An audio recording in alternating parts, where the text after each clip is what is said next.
say my name.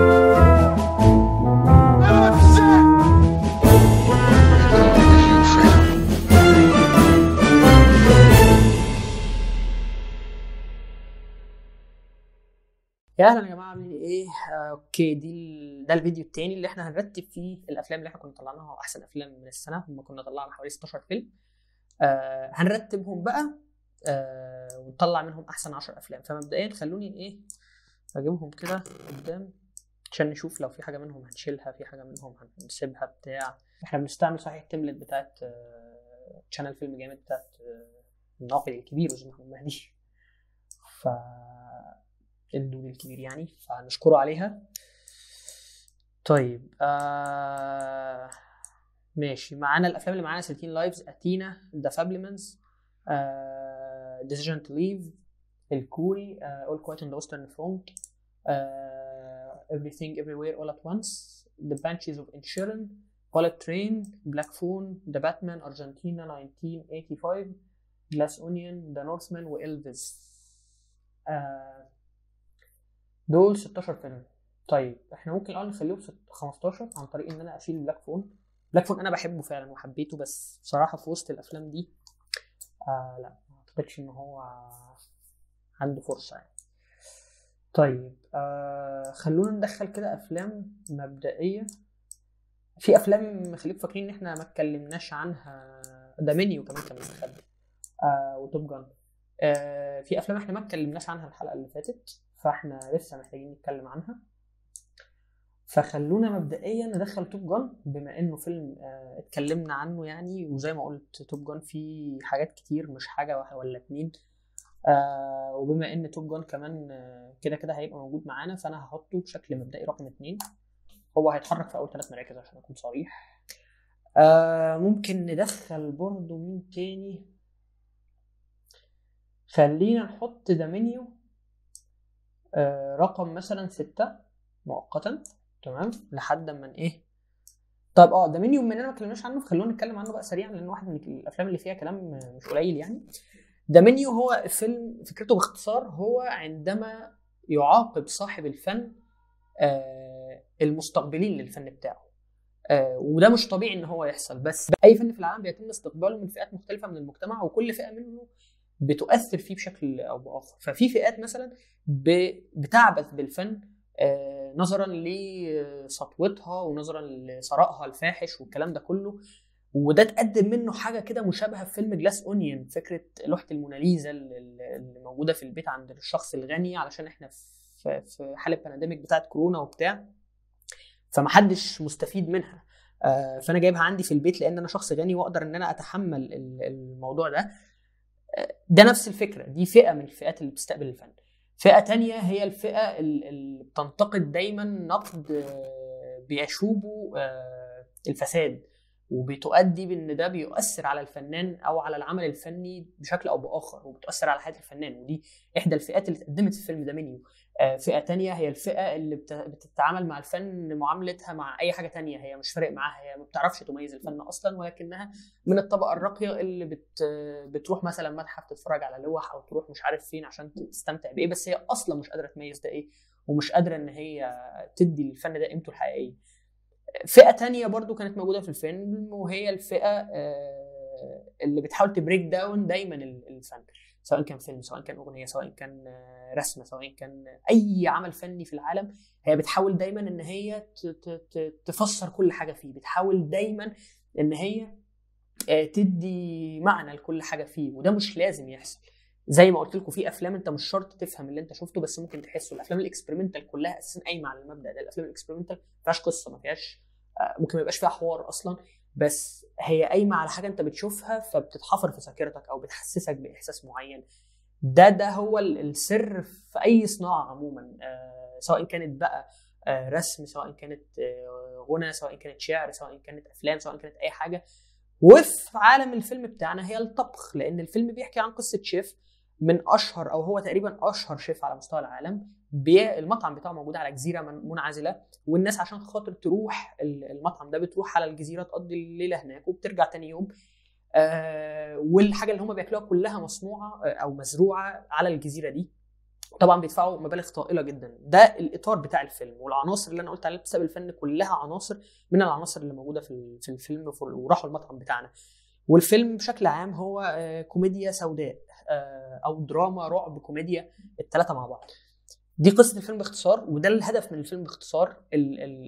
زي ما قلت هو بيناقش قضيه فلسفيه، ولكنه عارف يوظفها بشكل حلو جدا جوه القصه بتاعتنا بدون خلل بالقصه.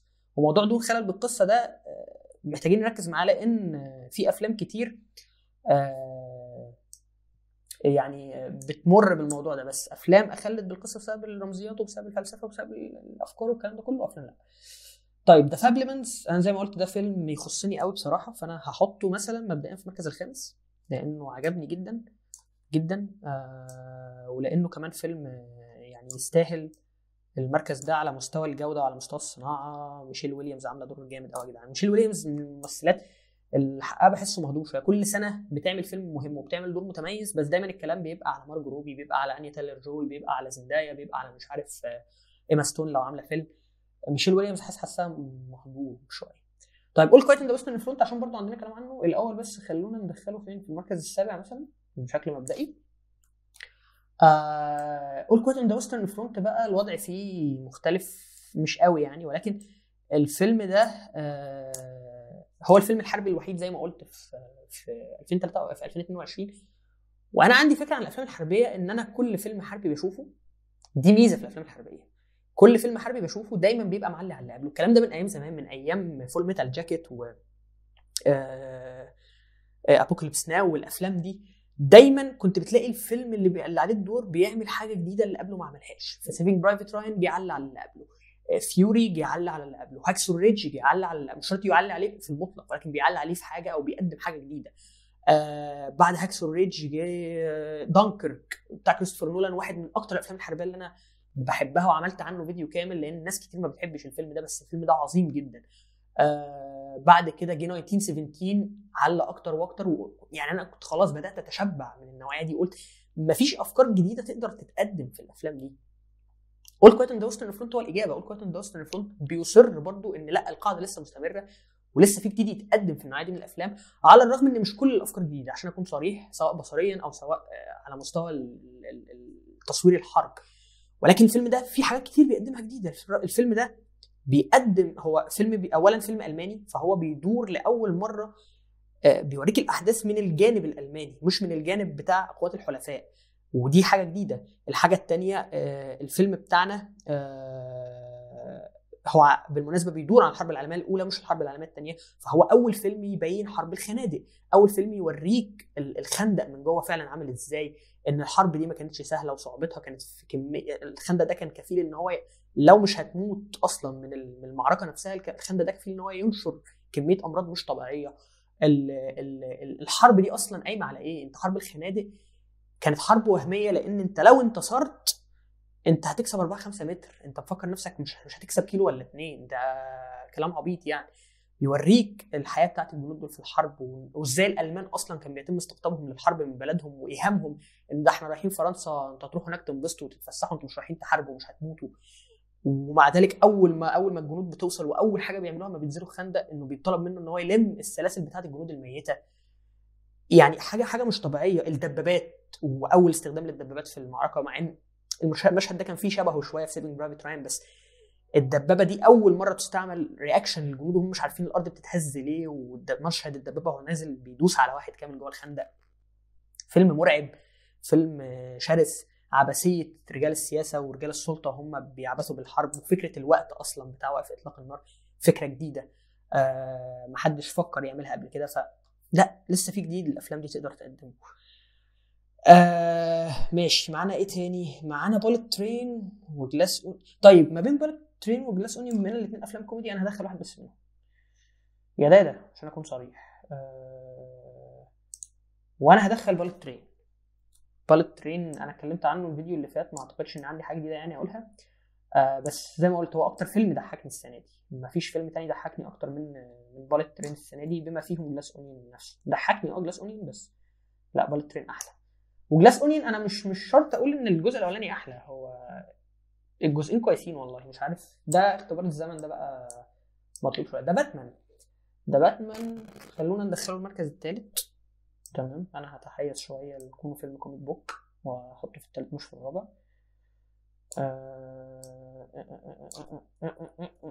ماشي، معانا مين تاني؟ بانشز اوف انشورن، وعندنا 13 لايفز. 13 لايفز بما اني اتكلمت عليه فخلونا نحطه. طيب انا هحط 13 لايفز رقم 1، وده علشان هو فيلم بايوجرافيكال وانا هتحيز لاي فيلم بايوجرافيكال، وعشان هو حلو جدا جدا جدا جدا كفيلم، الى ان احنا نيجي نشوف بعد كده نعمل مقارنات يعني. طيب كده الافلام بقت فيها ايه؟ قله شويه.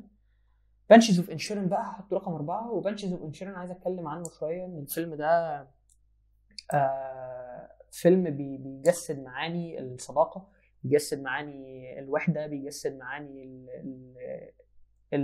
الهجران، يعني ان انت تسيب حد او ان انت تتخلى عن حد. فيلم باختصار بيدور حوالين علاقه صداقه بتنتهي. احنا عندنا الفيلم الابطال بتوعنا كولوم وباتريك، الاثنين اصدقاء جدا من زمن بعيد، والفيلم بيبدا ان كولوم بيقرر ان هو عايز يقطع الصداقه دي مع باتريك ومش عايزهم يتكلموا حتى تاني بدون اي مبرر واضح في البدايه. بعد كده بنبدا ان احنا نسمع المبررات من كولوم، بعد كده بنبدا نشوف رد فعل باتريك. ده كله على جزيره ايرلنديه، هي جزيره وهميه مش موجوده في وسط ما الحرب الاهليه في ايرلندا كانت شغاله. كل ده وبتتقدم في القصه افكار تانية عن طريق شخصيات تانية، زي الشخصيه اللي بيلعبها باري كيون. وباري كيوجن ممثل ليه مستقبل كبير قوي قوي قوي قوي قوي يعني. والشخصيه اللي هي اخت باتريك، لان هي برضو واحده من الشخصيات المحوريه، هي الوحيده المتفهمه وهي الوحيده العقلانيه وسط العالم بتاعنا. كل واحد متحيز لوجهه نظره في العالم ده، الا هي اللي عندها جزء من العقلانيه ومن السنس ان هي تقرا اللي موجود وتشوف مين بيقسو على مين ومين بي مش قادر يفهم توجه شخص تاني والكلام ده كله. فهو فيلم مش سهل ان هو يتحكي، ومش سهل ان هو يطلع مش ممل، ودي بقى نقطه مهمه جدا.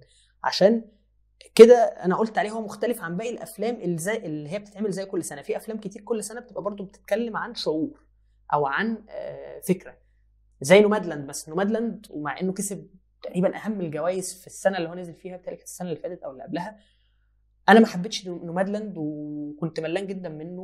ولو كنت عملت في السنه دي فيديو احسن 10 ما كنتش هحط نومادلاند منه اصلا. لان نومادلاند كان بيتكلم عن فكره او عن شعور انا ما اختبرتوش في حياتي، فانا بالتالي مش هقدر ان انا اتفهمه، مش هقدر ان انا استحمل المشاهد الطويله دي. عكس بانشز اوف انشيرن، بانشز اوف انشيرن بيتكلم عن علاقه صداقه بتنتهي، ده جوهره.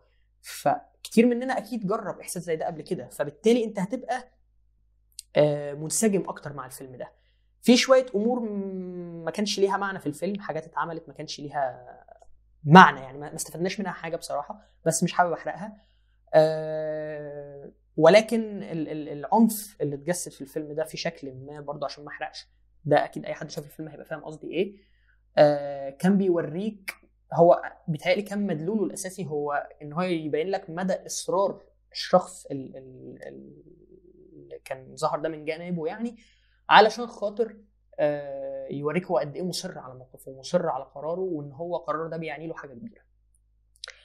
انا بصراحه مش حابب اتكلم عنه يعني اكتر من كده، او يعني مفيش في دماغي حاجه تانية ممكن اقولها قبل كده. في رمزيات كتيره حلوه في الفيلم زي ما قلت قبل كده على تويتر، يعني ان الرمزيه بتاعت المشهد بتاع الشباك اللي بيتكرر كتير قوي في الفيلم، ان يبقى فيه باتريك مثلا واقف بره وبص على كولوم وما بينهم شباك البيت بتاعه الازاز، او ان باتريك بيبص على اخته شيفون، او العكس. كل المشهد ده اتكرر كذا مره بكذا عنصر مختلف، وهو رمزيه الشباك بشكل عام حتى حلوه في فكره ان انت شايف حاجه قدامك وما انتش عارف تدركها غير بحس واحده ان انت شايفها، انت ما انتش عارف تكلمه، ما انتش عارف تاثر فيه، ما انتش عارف تعمل اي حاجه، انت مجرد بتشوفه وانت مش عارف تتواصل معاه. وهو ده الاحساس الاساسي اللي الفيلم بيوصله لك. هو باتريك عمال يشوف كولوم مكمل حياته سعيد وعمال يعزف وبيحاول يعمل اللي هو عايز فعلا يعمله، بس هم ما عادوش صحاب، هم مش عارفين حتى يتكلموا.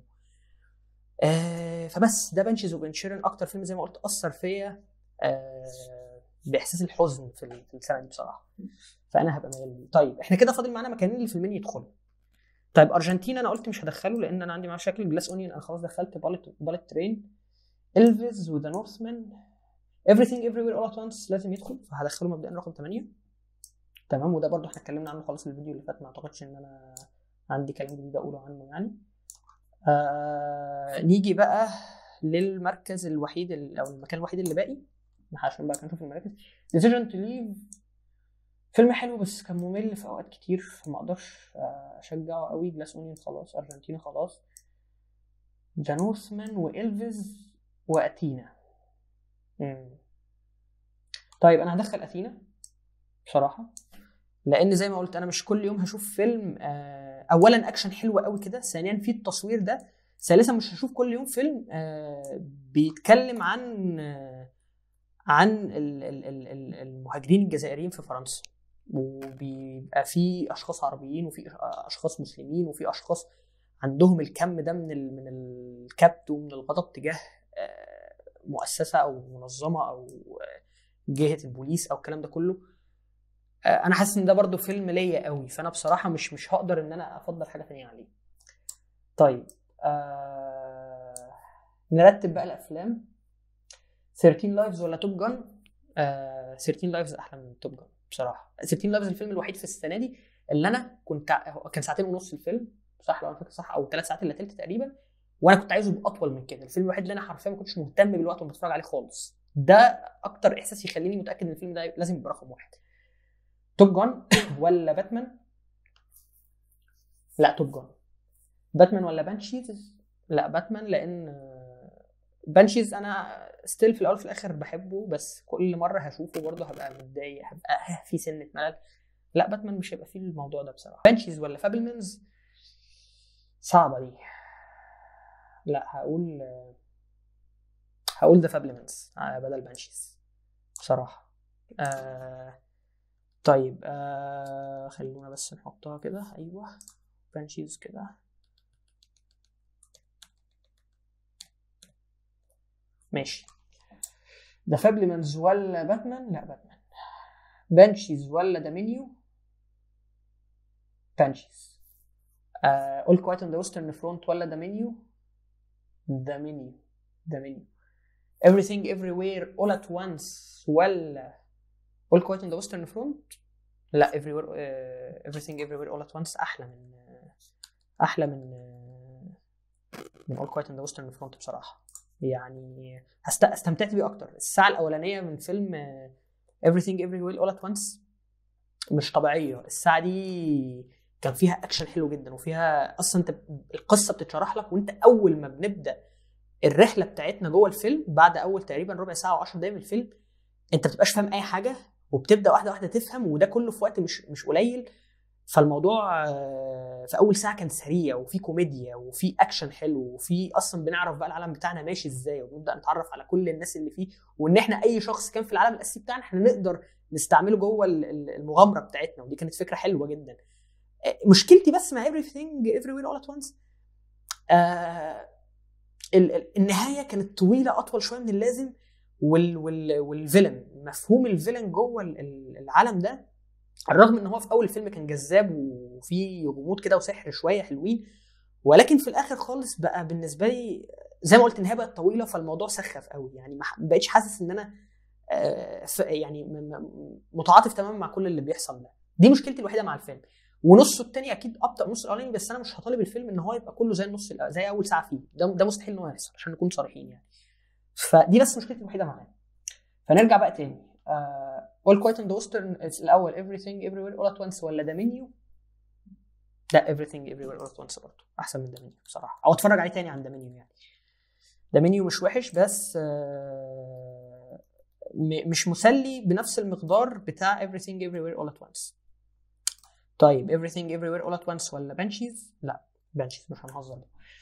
دومينيو ولا All Quiet on the Western Front؟ دومينيو. All Quiet on the Western Front ولا أثينا؟ الاثنين افلام اكشن والاثنين افلام. لا أثينا. التصوير في أثينا ينتصر، والموسيقى في أثينا تنتصر، والجو بتاع أثينا. All Quiet on the Western Front زي ما قلت فيلم زي اي فيلم حربي في الاول في الاخر، في افلام زيه كتير وممكن في افلام حربيه اكيد احسن منه. ما فيش فيلم لحد دلوقتي يعلى على سيفينج برايفت راين. ماشي. ده باليت ترين ولا All Quiet on the Western Front؟ لا All Quiet on the Western Front. أثينا ولا دومينيو؟ اثينا ولا دامينيو؟ لا دامينيو. اثينا احسن من دامينيو. اتفرج برضو على اثينا تاني بس مش شرط اتفرج على دامينيو تاني. يعني انا اثينا ده مش متخيل لو كنت شفته في السينما يا جدعان، يا لهوي. ده انا دامينيو شفته في السينما واثينا لا. اوكي، اثينا ولا everything everywhere all at once؟ لا everything everywhere all at once، او يعني لا everything، خلينا في everything. دامينيو ولا all quiet؟ لا دامينيو خلاص. بس دي كده الاحسن 10 افلام. الافلام بقى اللي بره، ذا نورثمان اتكلمنا عنه، جلاس اونين اتكلمنا عنه، ديجنت ليف اتكلمنا عنه، إلفيس اتكلمنا عنه، ارجنتينا هو اللي ما اتكلمش عنه. ليه بقى ارجنتينا؟ ممكن نعتبر الخمسه دول هم اعضاء قائمه شرفيه مثلا او حاجه. ليه بقى اثينا ارجنتينا، ربي سوري، عندي معاه مشاكل.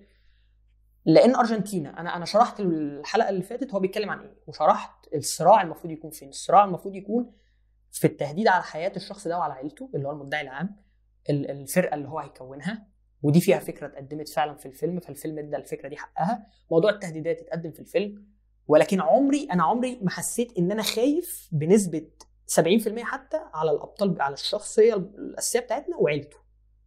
الموضوع كان شغال تهديدات بس، ما حسيتش ان انا خايف عليهم، وما اصلا ما خدناش وقت كافي ان احنا نتعرف على العيله دي او نقرب منها بشكل اكبر عشان خاطر ابقى خايف على حد مثلا معين فيهم، ابنه وبنته ومراته كده. ده ما حصلش، فده عيب. العيب الثاني وهي مشاهد المحاكمه. مشاهد المحاكمه كانت، احنا عملنا مشاهد الاستماع لجلسات الشهود، ودي اتنقلت بحرفيه ويعني بحذر شديد جدا، مشابهه تماما لجلسات الشهود الحقيقيين، ودي حاجه حلوه انا محترمها تماما لان دي قصه حقيقيه زي ما قلت. وده كان جانب الحزن اللي في القصه، الناس دي اتعمل فيها حاجات مش طبيعيه.